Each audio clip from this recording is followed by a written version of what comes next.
Gustav, show Blake how you stick your foot up.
This room is really quiet. Thank you all so much for being here, for your love and your support for one another. I know it wasn't easy getting to this place today. It wasn't easy in the parking lot, on the streets, but it's love that compels us to be here. So thank you for being part of this healing process for each other today. As we begin our service, I want us to just take a moment to move away from everything that's going on outside. Forget about the snow plows, the driveway, everything else that's going on in your mind. And we want to focus our memories and our thoughts here on David. And to help us with that, we're going to start with a song to bring us to a place of peace. Now, you don't always think of the Rolling Stones as bringing you to a place of peace, but the music today is all about David. So let's listen to this together as we begin.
Coming into a funeral service for someone that we've cared for, it's such a hard thing for us to do.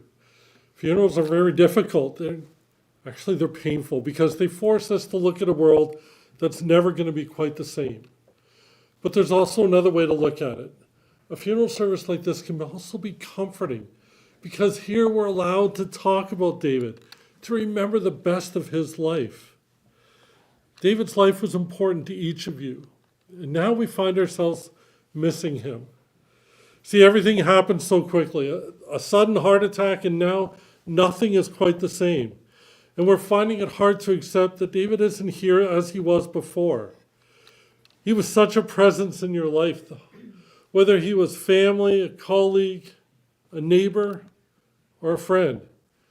There's a lot of people that loved being with him. And we're missing him, but it helps us to be surrounded right now by others who knew him and loved him, who understood him. We're not going to make it all better in the next couple minutes because a few nice words can't end grief. But we can help each other remember the very best of David's life. So we make this a safe place for remembering him. Here we can smile, or we can let tears fall. We can laugh or we can cry. We can lean on one another, and we can know that this service does not end David's story. It will continue through each one of you who loved him. Your grief is going to be different than anyone else's. No one can hurt the same as you do. So be patient with yourself and with one another. It's been said the greatest journeys we take in life are with those we love. So lean on friends and allow them to carry you when you can't find the strength to carry yourself. It may be hard, and this can be uncomfortable, but this moment is so important. Here we can acknowledge just how different he was from everyone else in your life. His positivity was seen in every aspect, in every relationship in his world. It was Robert Frost who had said, "I've taken the road less traveled." That's made all the difference. Well, David was never afraid to be himself. He was inventive, creative. He was curious, and yes, he was also very well informed, thanks in no small part to the New York Times. He loved finding solutions and keeping active. And he really loved cleaning. There was nothing and no one he couldn't vacuum around. There wasn't anyone he couldn't have a conversation with. He had his way of doing things, and I think he saw the world differently than many others do. You knew if he loved you, but he wasn't going to sweat all that small stuff. He would love to be there for you. He would be the one to drive the boat while you were having fun water skiing. He spent lots of time in the workshop.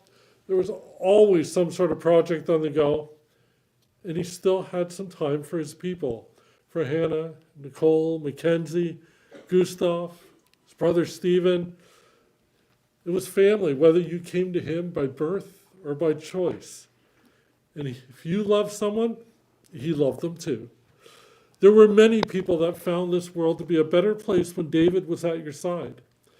He made no secret of what he loved in this world. It was family first, and then it was all the other stuff. He loved being outdoors, especially at the cottage. He loved good music. And again, he loved keeping everything in order. He left us with an incredible story to tell. With his life that began on March 26th, just in 1962. Wasn't a long time ago, but throughout his life, he made the most of his days. And so it's not wrong to think of him and smile right now.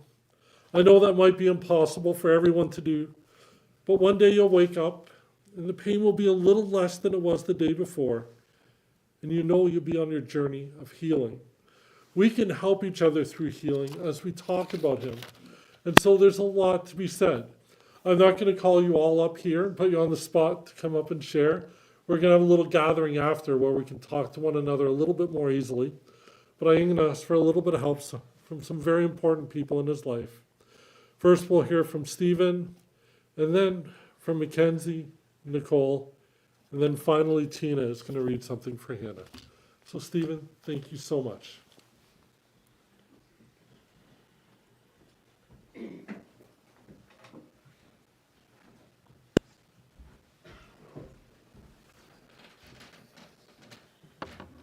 Good morning, everybody.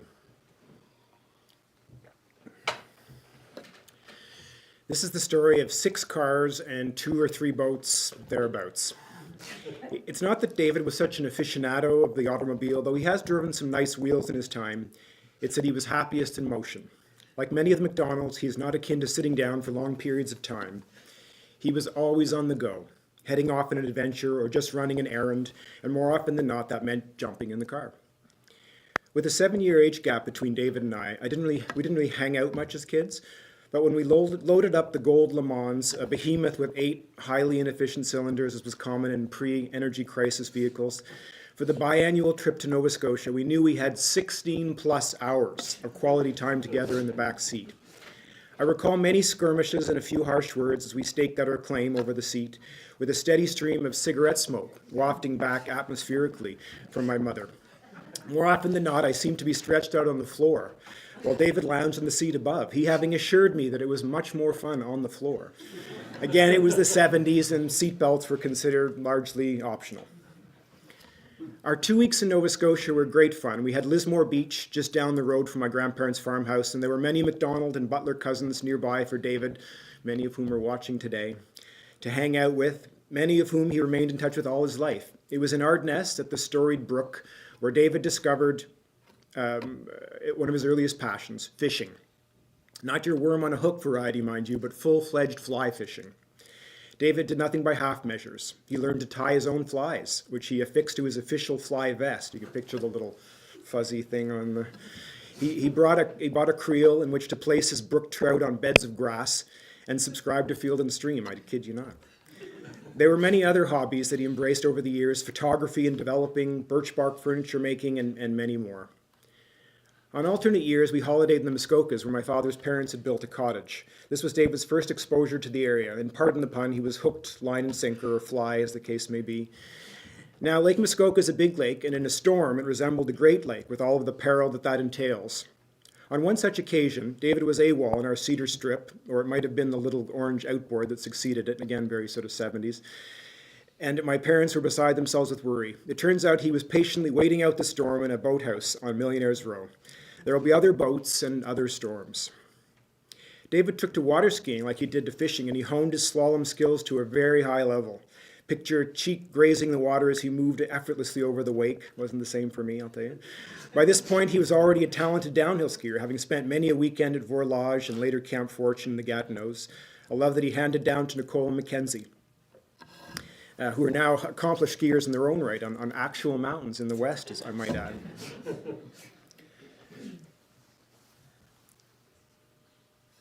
The suburb of Barrhaven, where we grew up in Ottawa, was pretty remote from the distant city, and as soon as David turned 16, he got his license and was determined to hit the road. The only problem was that we still had just one car. My father took it to work every day. This was in the pre-remote work era.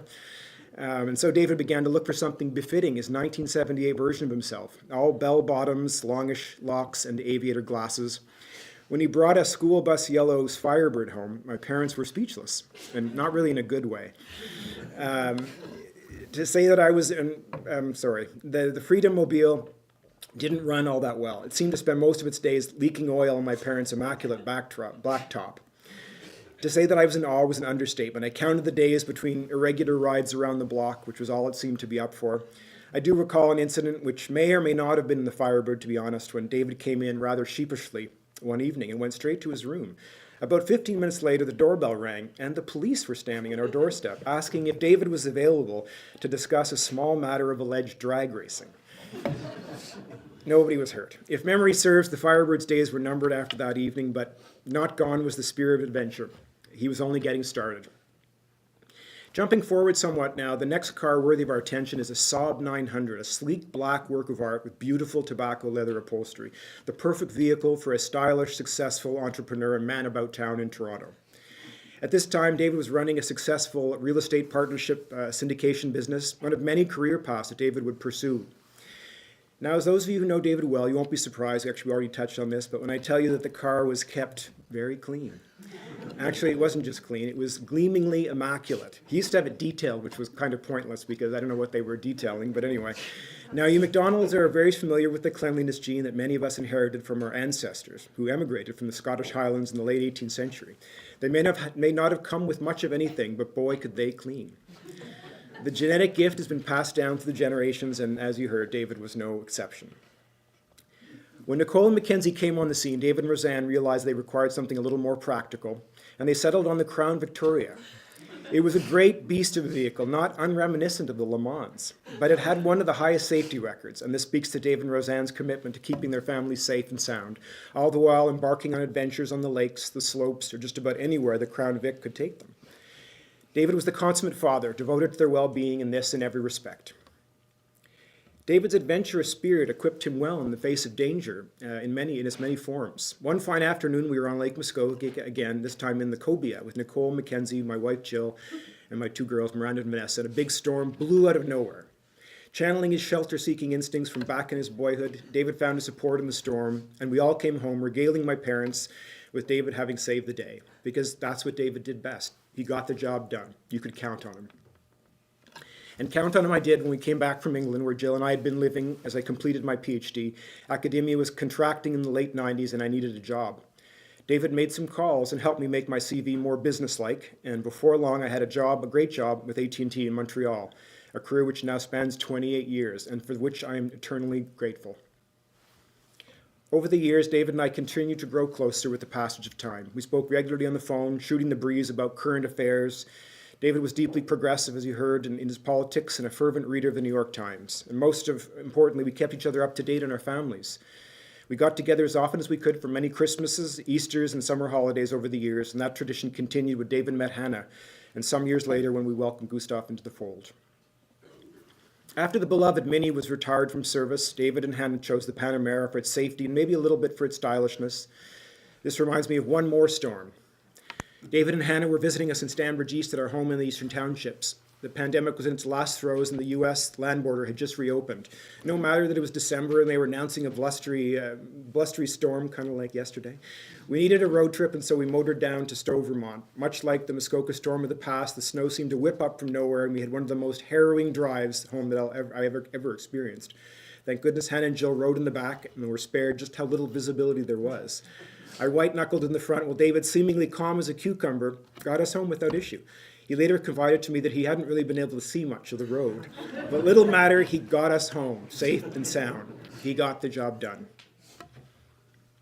I have wonderful memories from this past summer of David, Hannah, and Gustav visiting us in Stanbridge. We spent a lot of time in the pool, and David, ever the patient father, indulged Gustav over and over as he swatted his dad with a noodle, collapsing clownishly under the surface. That was David, the patient father, always in motion, up for an adventure. I will miss that. Thank you.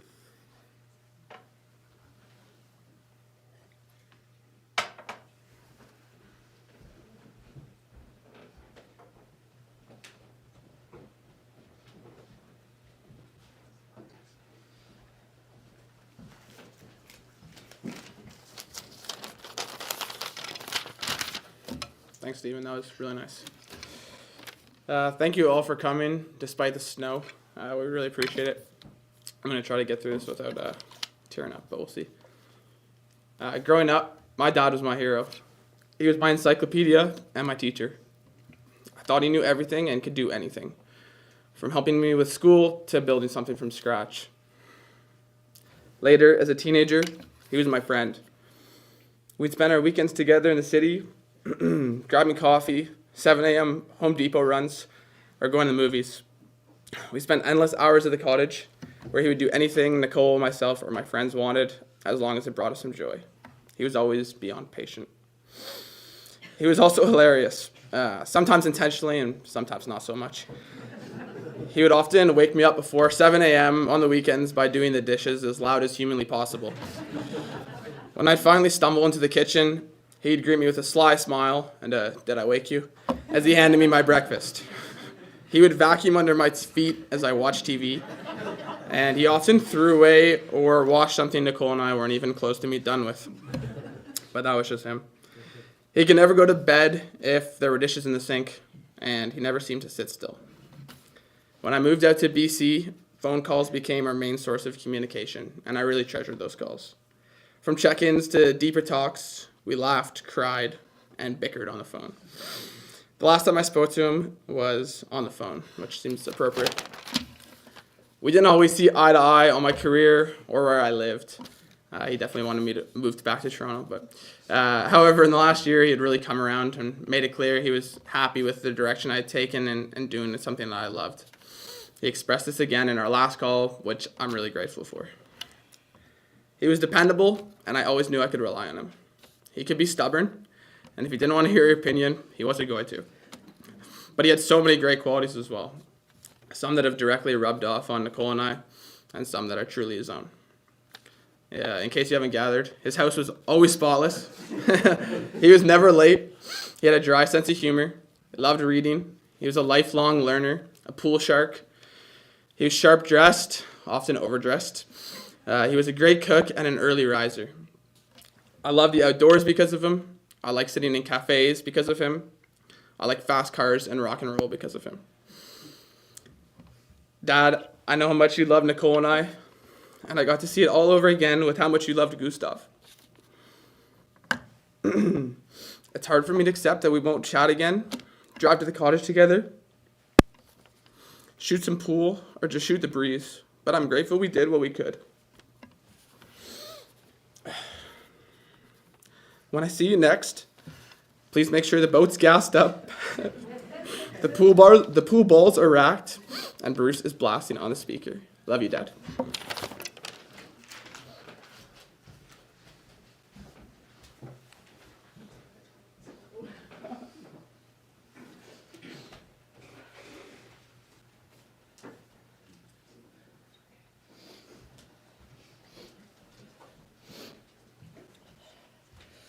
Wow, I feel like these are hard to follow up. Yeah, I am going to say a lot of the same stuff that everyone else has said. My dad was a man of many dualities. He was a woodsman, but also a connoisseur of the finer things in life. He was just as happy to spend days tinkering at the cottage or bushwhacking through forests and streams as he was enjoying a good cappuccino or a good dinner at an upscale establishment after a day of browsing farmers markets of the city. He loved deeply, and he pursued every hobby or interest with unmatched passion and effort. He never did anything half-ass. He only knew how to throw himself wholly and completely into whatever he did. This was apparent in every aspect of his life. You've heard it before, most notably the immaculate state of every space he occupied, but also in quieter ways. Sometimes he took time to adjust to ideas, as we all do, but once he was in, he was all in. When I decided at 16 that I wasn't going to eat meat anymore, both of my parents were horrified. But after he accepted it, he signed us up for vegetarian cooking classes together.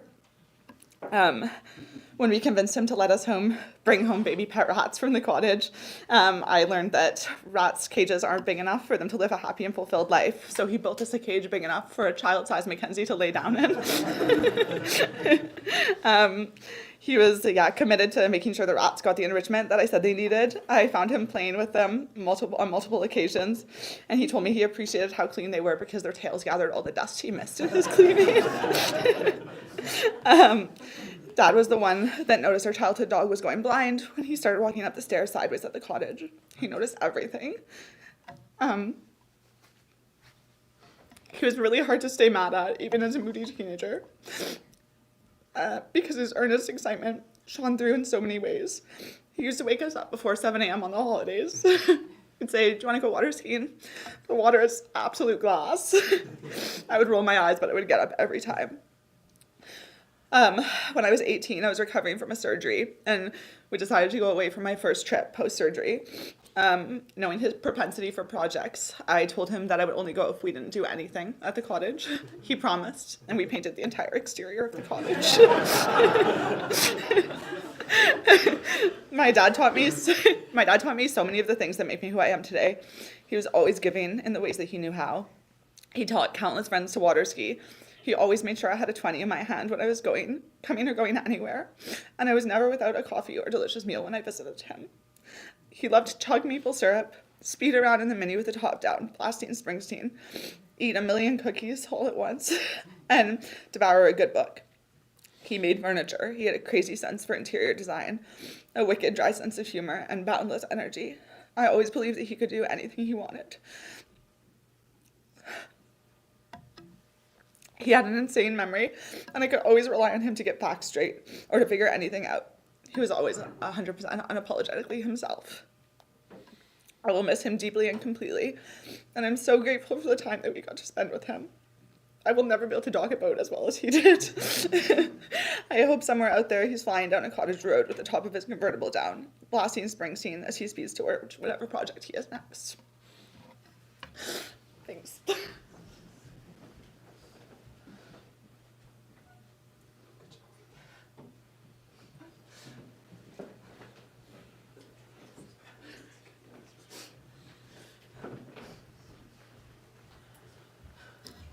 Hi everyone, my name is Tina. Before I get into Hannah's words, I did want to say, first of all, obviously, condolences. There's no words. Before I get into Hannah's words, I did want to say I know David from work. We used to work together at PwC. David was my boss initially. What started off as a work relationship turned into a friendship, and David eventually turned out to be my mentor.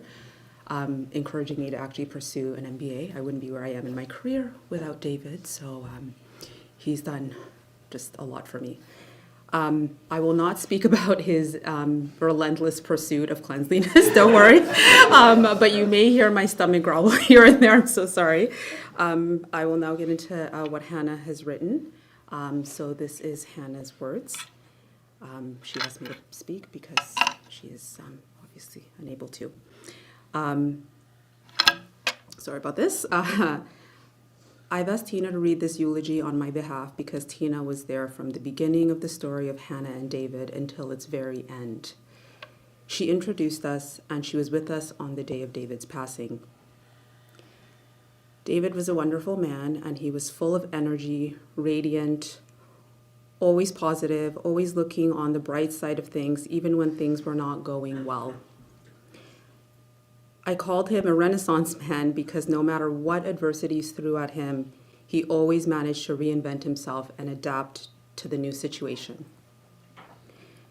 David was a devoted father to his 3 children, and he felt so immensely grateful and privileged to have the opportunity to become a father again later in life to our son, Gustav.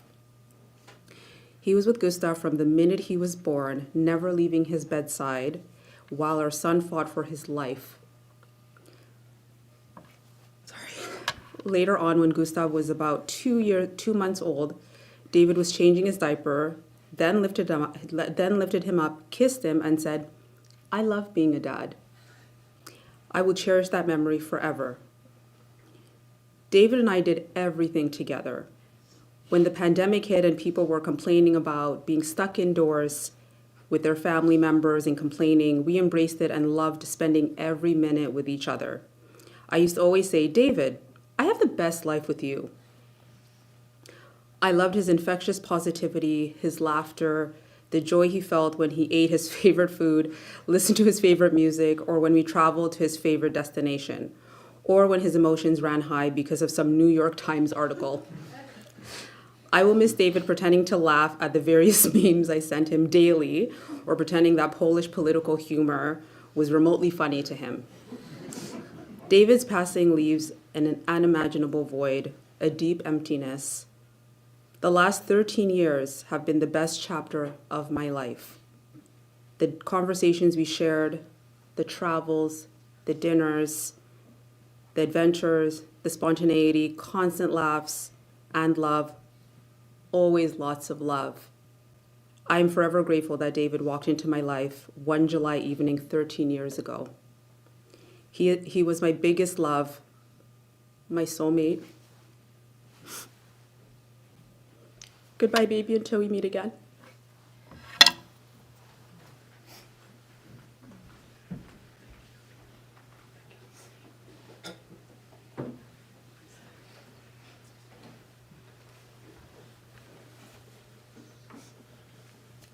Thank you so much. Thank you for sharing so much good that was in him. And what I really loved is he didn't try to make him sound perfect. He wasn't perfect. He didn't need to be. I think a perfect person would be kind of boring. And I don't think David was boring, ever. Now, in case you're worried, this is the part of the service where the person up here usually starts preaching. I am not going to start preaching today. That is not what he would want. In fact, given his family history and the time of year it is, I'm going to use the words of Robbie Burns to sum it all up in just 2 lines of one of his poems. He said, if there's another world, he lives in bliss.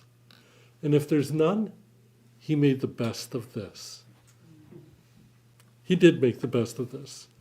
So hold close to what you know to be right. And we can find our own sense of peace, knowing that David's found his place of rest. The world is going to be very different as you miss his humor, his smile, his devotion. But there's always going to be signs that he's still part of who you are. So as if you find a place in your own world to talk about him, as you tell stories, you'll see people smile as they learn. We have an obligation to remember and to share that story, but also to care for one another, to lift up his family and remind them that David made a difference in this world. If you're a friend to his family, I want to encourage you to be there for them. Be present, even if you don't have the perfect words. Those don't really exist. Sometimes the best thing we can do is to be there in silence. Yes, we can let his family talk when they're ready to talk and cry if they need to cry. Let them be confused, angry, and let them find reasons to let go of anger. Let them tell you the stories of how much David meant to them. There's always going to be signs he's part of who you are. Sometimes it might be in a song. And David liked Bruce Springsteen. We've heard it before, and I hope every time you hear him, you'll hear his voice in there again. And in a song he said, for all the shut down strangers and hot rod angels rumbling through this promised land, tonight my baby and me, we're gonna ride to the sea and wash these sins off our hands. The best of him is part of you.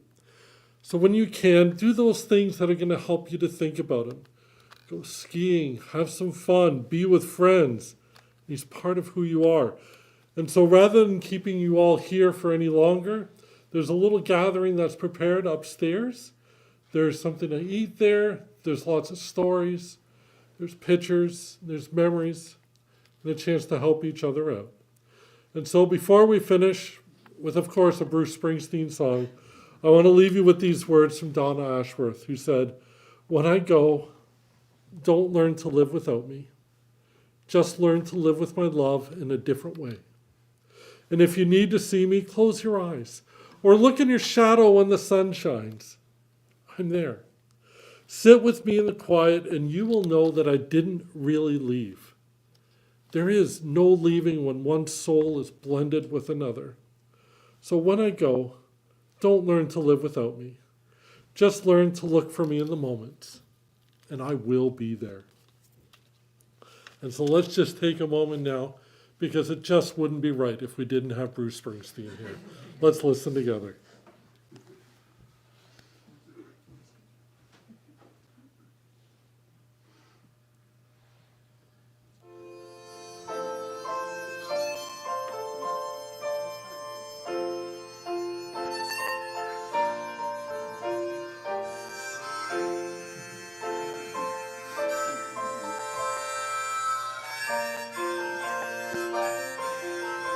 The screen door slams, Mary's dress waves.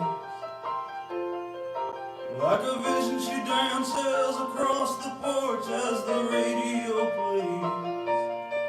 Roy Orbison singing for the lonely. Hey, that's me and I want you only.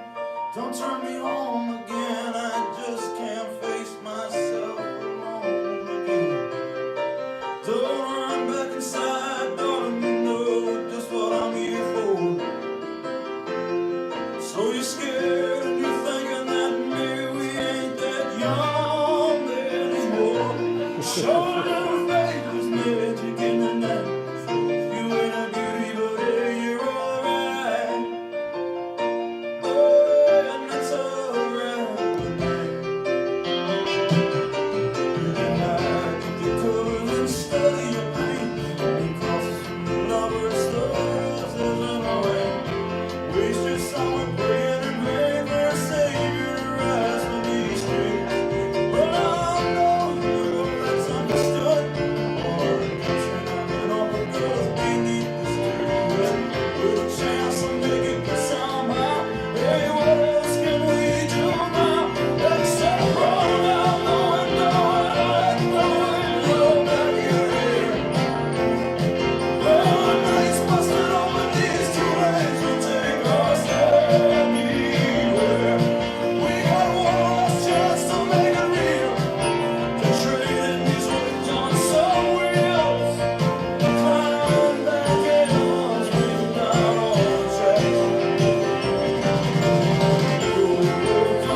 Okay, wasn't that perfect how the dancing in the video matched up perfect with the music? Thank you all so much for being here and being part of the healing that we needed for each other today. We're going to conclude the service here, but we're going to head upstairs. I'd ask if you're able to stand, please do so. And we're going to follow in behind the family as we head up for the reception. Thank you all so much.